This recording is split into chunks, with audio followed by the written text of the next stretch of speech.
Guys, হাঁসের মাংসের স্বাদটা দ্বিগুণ করার জন্য আমি এর ভিতরে দিয়ে দিচ্ছি তিলের পেস্ট।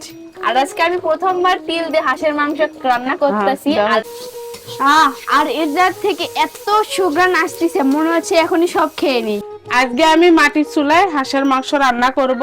আর হাঁসের মাংসটা রান্না করার জন্য প্রথমে আম্মু কড়াইতে তেল দিয়ে দিল, আর তেলটা এখন ভালোভাবে গরম হয়ে গেছে। আর এখানে এখন আম্মু দিবে পেঁয়াজ কুচি, আর পেঁয়াজ কুচিটা এখন তেলের ভিতর দিয়ে ভালোভাবে লাল লাল করে ভেজে নেবে। আর এটা হচ্ছে হাঁসের মাংস। আম্মুরা ভালোভাবে হাঁসের মাংসটাকে কুটে তারপর হাঁসটাকে জাল দিয়ে তেল বের করে ভালোভাবে পিস করে নিয়ে ধুয়ে রাখছে। আর হাঁসের মাংস তো খুব মজার একটা খাবার, আব্বুর খুব পছন্দের। আর আব্বুর পছন্দের জন্য নানির বাড়িতে আসলে খালামণিরা খেলায়, আর সেই থেকে ধীরে ধীরে আমারও পছন্দ হয়ে উঠেছে। তো এরকম করে আমরা মজা করে আজকে হাঁসের মাংসটা রান্না করছি। পেঁয়াজটা লাল লাল হয়ে গেছে, আর আমার বড় আপা এখানে বসে আছে।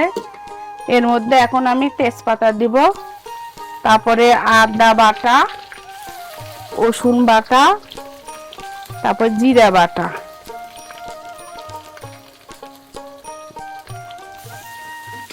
সবগুলো ময় মশলা দিয়ে একটু নাড়াচাড়া করবো। তো লবণ দিচ্ছি, তারপর হলুদ,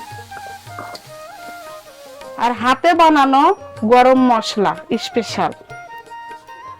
আর গোস্ত রান্না না হতেই তেরা নিচে একটা সেন্ট পাইছে। সেন্টটা আমার নাকের ভিতরে যে এমন স্বাদ লাগছে যে আমার হাসি পড়লো। তো অনেক দেখে মনে হচ্ছে অনেক স্বাদ হবে রান্না করার পর। তো আমি সেই জন্য হাঁসের মাংসটা খাওয়ার জন্য অপেক্ষা করে চুলার পাড়ায় আজকেও বসে থাকবো। তো রান্না করুক, দেখি অপেক্ষায় থাকি। আর স্বাদ হওয়ার জন্য কয়েকটা আমি কাঁচামরিচের মধ্যে দিয়ে দিলাম। আপনারা কে কিভাবে রান্না করেন আমি জানি না, আমি এভাবেই রান্না করি। যেগুলো মশলা আমি বাটিতে নিয়েছি সব ভুনা করা শেষ। এখন আমি এর মধ্যে হাঁসের মাংসটা দিব। আর এখন আম্মু কড়াইয়ের ভিতরে ময় মশলার সঙ্গে ধুয়ে নেওয়া মাংসগুলো দিয়ে দিচ্ছে, আর এটাকে এখন ভালোভাবে রান্না করবে। তো গাইস, এই হাঁসের মাংস দিয়ে ভাত খাওয়ার জন্য সকাল থেকে সবাই অনেক আগ্রহ নিয়ে বসে আছে। এমনকি কেউ কেউ তো সকালে নাস্তা অবধি করেনি। হাঁসের মাংস দিয়ে ফুল প্লেট ভাত খাবো, তো এই জন্য আমিও বসে আছি। তো রান্নাটা এর মধ্যে আমি পানি দিব একটু সিদ্ধ হওয়ার জন্য। পরিমাণ মতো পানি দিছি হাঁসের মাংস।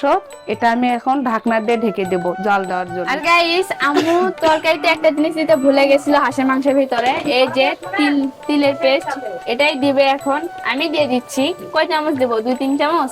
3 চামচ দাও। আর এখন আমি হাঁসের মাংসের ভিতরে তিলের পেস্টটা দিয়ে দিচ্ছি। দেখেন সাদা তিল কত সুন্দর লাগতেছে, মাশাআল্লাহ। আজকে খাবারের টেস্ট অন্যরকম হবে। আর আজকে আমি প্রথমবার তিল দিয়ে হাঁসের মাংস রান্না করতেছি। আর এখন আমার ভালোভাবে এটাকে কষে নিচ্ছে, আর আমি জালটা একটু বাড়িয়ে দিই, কেননা রান্না খুব তাড়াতাড়ি হইতে হবে। আর এর মধ্যে আমার খালাতো ভাই তো মানে বেসাবুর হয়ে যাচ্ছে, আর খিদে সামনে রাখতে পারতেছে না, এই জন্য প্লেট নিয়ে হাজির হয়ে গেছে। সবাই হালকা পাতলা খাইছে, তো খাইনি হাঁসের মাংস। হাঁসের মাংসের জন্য তো খাইনি, এই জন্য সবার আগে খাচ্ছে হাঁসের মাংস। আর সকাল থেকে অপেক্ষা করতেছে শাওন হাঁসের মাংস রান্না কখন হবে, কখন খাবে। আর এখন আম্মু পেঁয়াজ আলাদা করে ভেজে নিল, সেটাকে এখন তেলের মধ্যে দিয়ে দিচ্ছে হাঁসের মাংসের ভিতরে। আর হয়ে এরকম গেল। করে আমাদের আজকে হাঁসের মাংসটা রান্না হয়ে গেল।